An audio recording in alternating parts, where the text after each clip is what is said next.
Hello and welcome to BYJU'S IAS. If these daily videos have been of any help to you, please like this video, subscribe to our channel and recommend this channel to your friends and fellow aspirants. Now let's get started with the analysis of today's The Hindu newspaper, beginning with a news item on page number 1 of the Delhi edition of The Hindu. Britain clinches Brexit deal with European Union. What is Brexit? Brexit is basically United Kingdom leaving the European Union. But what is European Union? European Union is basically an economic and political union of 28 European countries. European Union allows for free trade and free movement of people so that these people can live and work in whichever country they choose. That means European Union allows for seamless movement of goods and services, seamless movement of people so that these people can live and work in any of these 28 European Union countries. But why is UK leaving EU? Because of a referendum. A referendum was held in June 2016 to decide whether UK should leave or remain in European Union. 52% voters voted for leave, and that is why Brexit.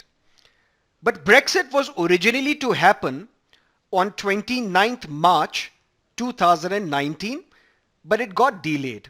Why? Because there was no deal. What would be the future of EU and UK relationship? For that there had to be a deal.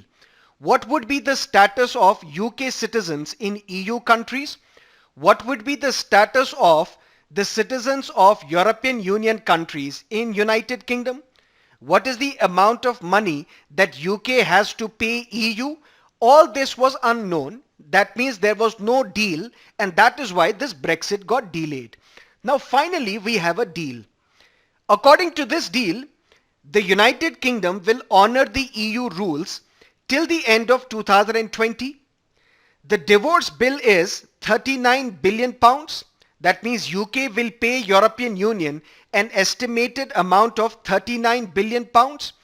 The rights of EU citizens living in United Kingdom and the UK citizens living in European Union countries will be guaranteed. Northern Ireland will be aligned with EU single market for goods, but it won't be part of European Union. That means Northern Ireland will not be part of the European Union, but it will still be aligned with EU single market for goods. And there will be customs borders between Great Britain and the Irish island.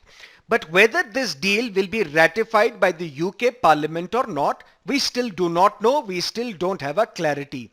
But in all likelihood, this deal will be rejected by the UK Parliament. Then see what can happen. If the members of the UK Parliament back this deal, then what will happen? There has to be a Brexit legislation by October 31.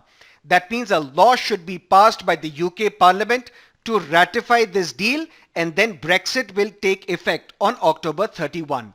But if the MPs, they back this deal, but this Brexit legislation is not ready by October 31, then what will happen? UK will ask for a delay. UK will request European Union that please give us some time so that we can be ready with this legislation. If United Kingdom's request for a delay is rejected by European Union, then Brexit will take place, but there will be a no deal Brexit. That means what is the future relationship of UK with EU? That is fuzzy, that is confusing. We won't have any clarity on that matter. That means it will be a no deal Brexit. But if the request of UK for a delay is approved by the European Union, then there will be Brexit, but there still would be a time for this law to be passed, for this deal to be ratified by the UK Parliament. But if the MPs reject this deal altogether, then what will happen? The government is required to ask for a delay until January 31. Please give us some time till January 31 so that we can have another deal. If EU approves this, then there will be another negotiation, another round of talks between UK and EU, then we can have another deal. And then based on this deal, if it is ratified by the UK Parliament, there will be Brexit on these terms and conditions as are mentioned in the deal. But if EU rejects this, then what will happen? Again, there will be no deal exit. That means no deal Brexit will take place. So what is going to be the future of UK and European Union? It all depends upon whether the UK Parliament will ratify this deal or not. It also depends upon whether European Union will give more time to UK or not. That is something that you need to understand from this newspaper article. Now let's look at another news on page number 1. Legislative Council abolished in Jammu and Kashmir. There are a couple of things that you need to understand regarding legislative councils. Number 1, how many states in India have legislative councils? There are states such as Andhra Pradesh, Telangana, Maharashtra, Bihar, Uttar Pradesh and Karnataka. There are 6 states in India which have bicameral legislature. That means legislative assembly as well as legislative council. Jammu and Kashmir also had a legislative council, but not according to the Indian constitution, but according to the constitution of Jammu and Kashmir. Now since the special status has been taken away, Jammu and Kashmir is to be demoted to 2 union territories. Now this legislative council has been abolished. But let's look at a larger question. Legislative council should be abolished in all these states as well. Why? Because they serve absolutely no purpose. Legislative councils, unfortunately, have become retirement home for failed politicians. If there is a politician who fails to win a popular election, now he needs to be rehabilitated. Now how parties rehabilitate these politicians? By giving them a place in legislative council. These legislative councils, they do not serve any practical purpose whatsoever. How? If there is a legislative council and there is a legislative assembly. If a bill originates in legislative council and this bill is rejected by legislative assembly, then that is the death of this bill. This bill can never become a law.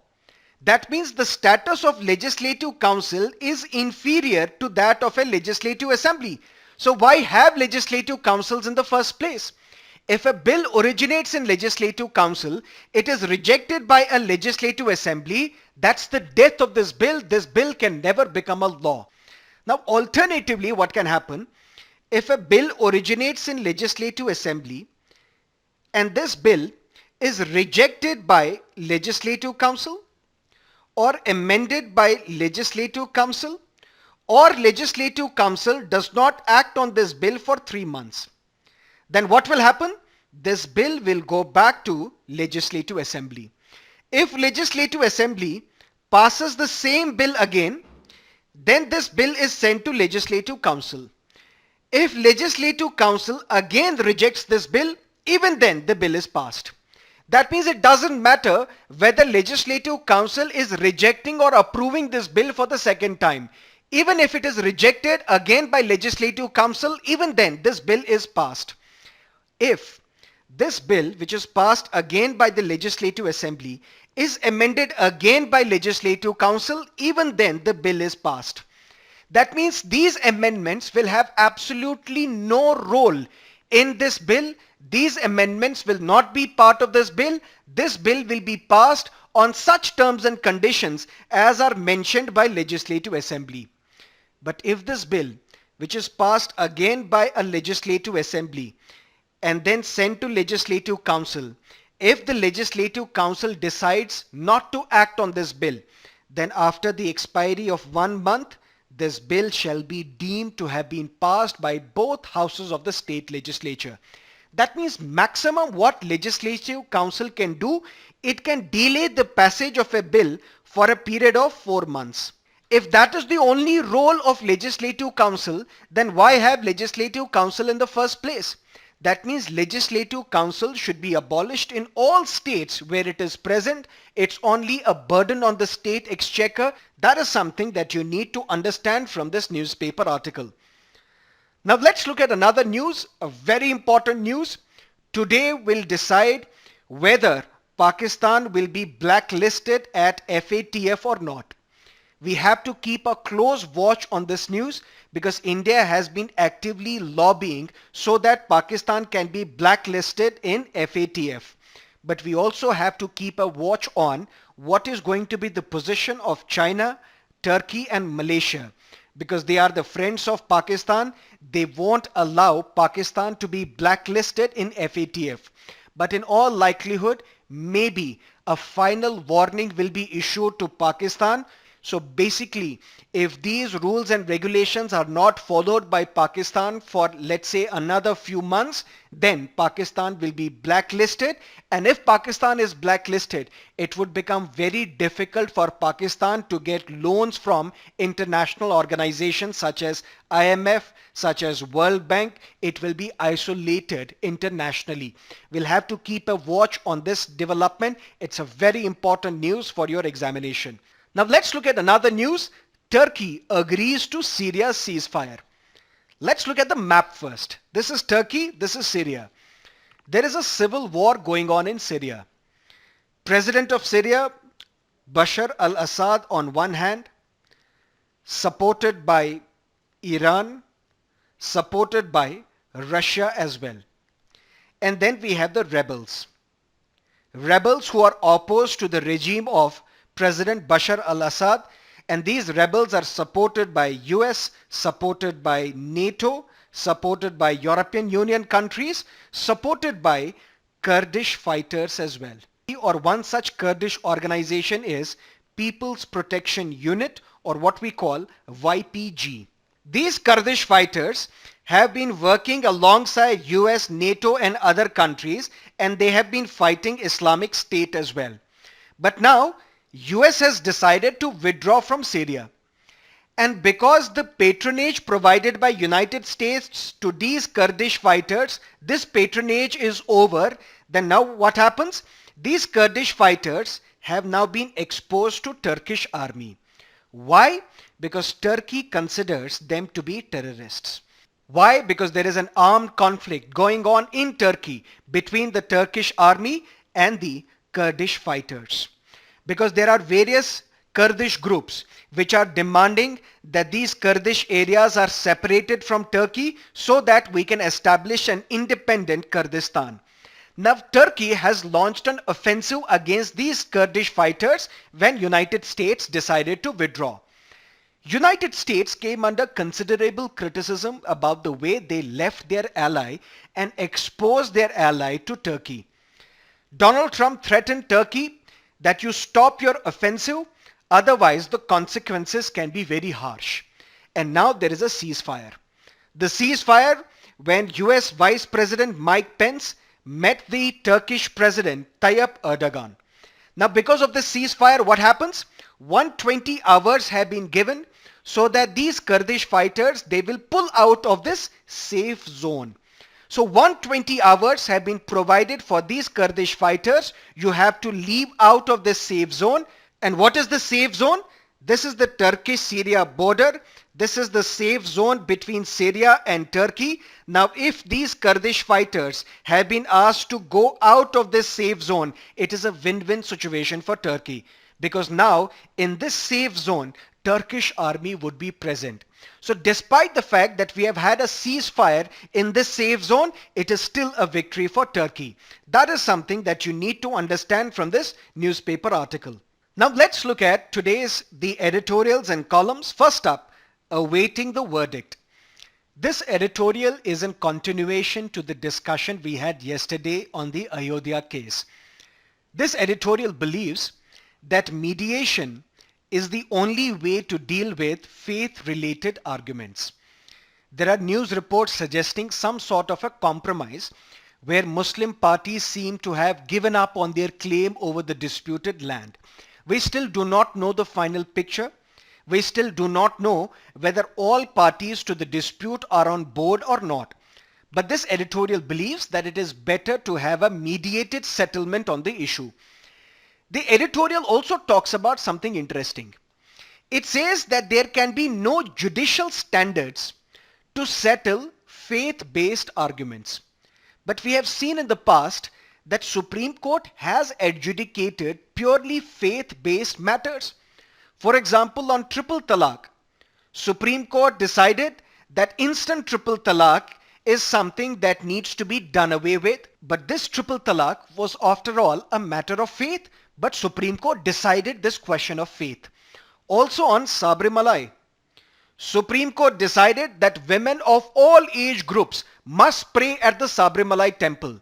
So this age-old practice where women in the age group of 14 to 50 were not allowed entry into the inner sanctum sanctorum of the Sabrimalai temple, Supreme Court said that this practice is discriminatory and women of all age groups must pray at the Sabrimalai temple. Even this Sabrimalai case was a question of faith, was a matter of faith decided and adjudicated by the Supreme Court. One more thing. When Babri Masjid was demolished by the Karsevaks in December 1992, this editorial believes that this demolition was an assault on India's secularism. And secularism is part of the basic structure of Indian constitution, and as such, this demolition was against the constitutional ethos. After the Babri Masjid was demolished, excavation took place. Excavation began, and now there seems to be some evidence that there was indeed a temple beneath the mosque. The editorial claims that without the demolition, this excavation could not have been possible. This excavation could not have been started. And if the Supreme Court decides to accept that there was indeed a temple beneath the Babri Mosque, then it would assume that judiciary is legitimizing the demolition of the Babri Masjid. That is something that you need to understand from this newspaper editorial. Now let's look at another column, vital additions to empirical research. This year's Nobel Prize in Economics was awarded to 3 individuals, Abhijit Banerjee, Esther Duflo, and Michael Kramer. Why? For pioneering the use of RCTs. And what are these RCTs? Randomized Control Trials. This column focuses on RCTs and comments that despite some limitations, the use of randomized control trials has led to a paradigm shift in development policy evaluation. Now let's look at this newspaper article in great detail. These RCTs have traditionally been used in medicine. There was a statistician, Ronald Fisher. Ronald Fisher used RCTs way back in 1930s. Where? In genetics. What Ronald Fisher did? He used mathematics to combine Mendelian genetics and natural selection. This led to the revival of Darwinism. And for his contribution, Ronald Fisher is considered to be the greatest of Charles Darwin's successors. But what is RCT? Let me make it simple for you to understand. You select 2 groups, for example, group A and group B. Both these groups are similar. And then you randomly select one group. Let's say group A. This group receives treatment. This group receives drugs, medical treatment, for example. And then you compare the outcome of this treatment. Group A is called treatment group and group B is called control group. If because of this experiment, there is significant difference between group A and group B, then we can safely assume that this difference is because of this treatment. This difference is because of this drug, right? Otherwise, both the groups were same. Now, how can this RCT be used in policy making? For example, let's say we have group A and we have group B. Group A is given access to classroom. People in the group B are given access to textbooks. What leads to better educational standard? If group A performs better, then we can safely assume that it is because of more access to classroom that group A has been in a better position to perform. That means Group A, because of better access to classroom, has been performing better than Group B. This is what we call randomized control trials, because you have randomly chosen one group against the other. This method has become so popular that World Bank, many world governments, large non-governmental organizations, they now insist on these RC methods wherever they are feasible. We can and we have been using these RCTs in development economics to check what works best for poverty alleviation, for example. Should we give cash to people or should we give subsidized nutritious food to the poor? Let's say, for example, again we have two groups. Group 1 is given cash. Group B is given subsidies in the form of food, in the form of kerosene, in the form of LPG, so on and so forth, to check the outcome. What is the outcome because of this intervention? Because some people still worry that if cash is given to the poor, this cash can be spent on liquor, this cash can be spent on tobacco, this cash can be spent on gambling and not on nutrition, not on education, not on healthcare. But without evidence, we can do nothing. And these RCTs will provide scientific evidence to our economic questions. But there are some limitations. RCTs can be applied to study problems only at the micro level. RCTs are costly. RCTs are not feasible with macro level problems. But today, these RCTs go beyond program evaluation. How? Let me give you another example. Let's say, for example, we have MG Narega, Mahatma Gandhi National Rural Employment Guarantee Act. We have Group A, we have Group B. Both these groups are identical. Let's say, for example, people in Group A are given access to Manrega wages. People in Group B are not given access to Manrega wages. And then we will evaluate and see the outcome whether MG Narega works or not. That means these RCTs can also be used to evaluate the outcome of a program such as Mahatma Gandhi Narega. That is the significance of these RCTs, but they have some limitations. Can be used only at the micro level, are costly, cannot be used to solve our macro level problems. But there is another limitation to RCTs. RCTs can say or can only say whether MG Narega is working or not. It cannot tell us what is the better alternative that we could have employed if MG Narega is not working. There is another problem. What if this RCT is funded by a large multinational corporation and then the result is influenced by this funder to suit the business needs of this multinational company? So this is like the opinion poll in Indian elections, where these opinion polls can influence the voting behavior of the people and influence the outcome of elections. But despite these limitations, the author says that RCTs are helpful. How? Because RCTs gives us evidence based on experiments. And this evidence leads to appropriate policy interventions. That is why, despite limitations, the use of RCTs has led to paradigm shift in development policy evaluation. That is something that you need to understand from this newspaper article. Now let's look at another editorial, the secondary monsoon. Southwest monsoon has ended, but the withdrawal of southwest monsoon was delayed.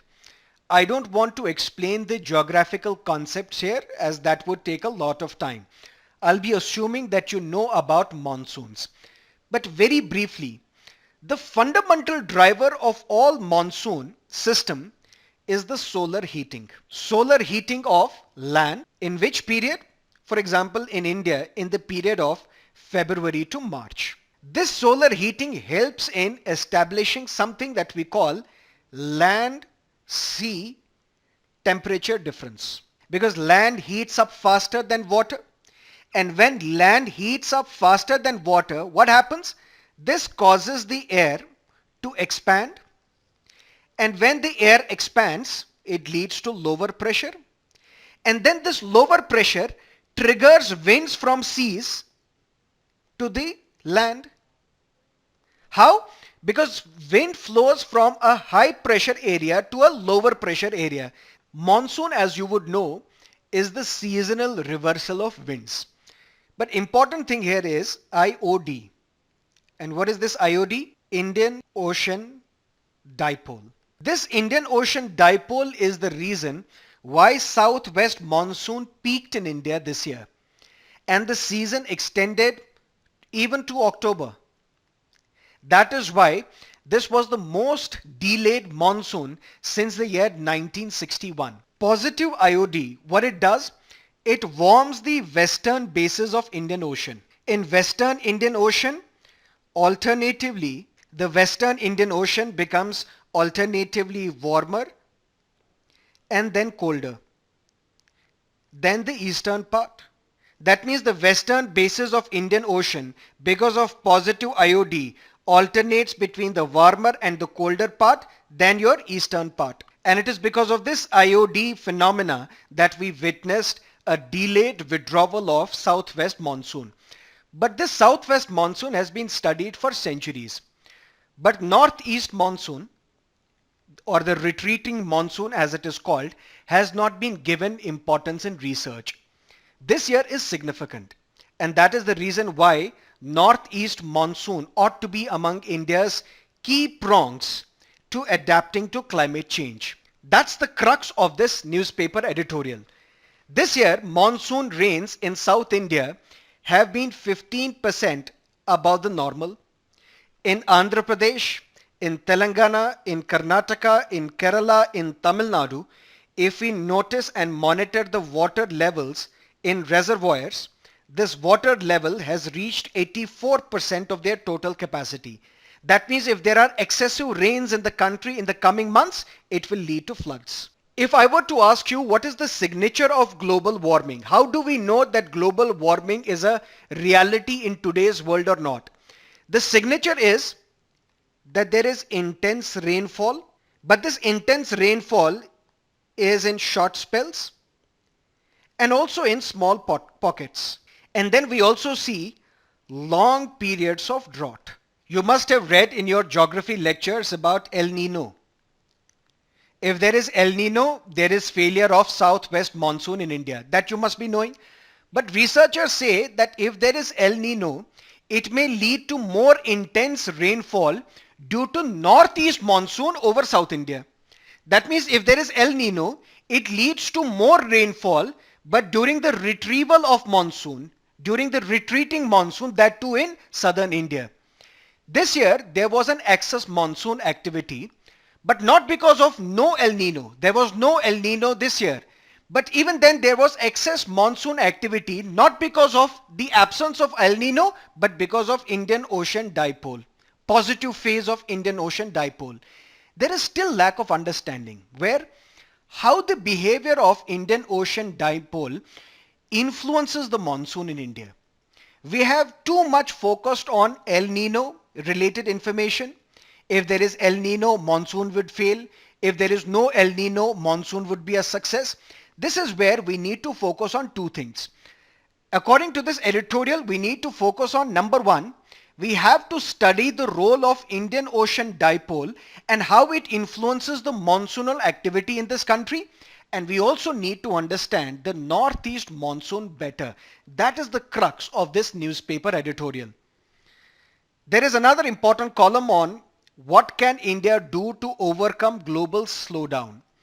I know many amongst you have been asking for Economy This Week lectures. Our economy faculty Sham sir was sick, and that is why he could not record these video lectures. But now he is fine, and now he has started recording these video lectures. Possibly Monday onwards, we will have all the pending economy lectures available on our YouTube channel. And this particular topic will also be discussed in our Economy This Week lectures. Now let's look at some of the prelims based questions. Number one, which of the following products of Tamil Nadu have been awarded with a GI tag? All these products have been conferred with geographical indication tag. But these two products are from Tamil Nadu. Kolhapur jaggery is from Maharashtra. So which of the statements are correct? 1 and 2 only.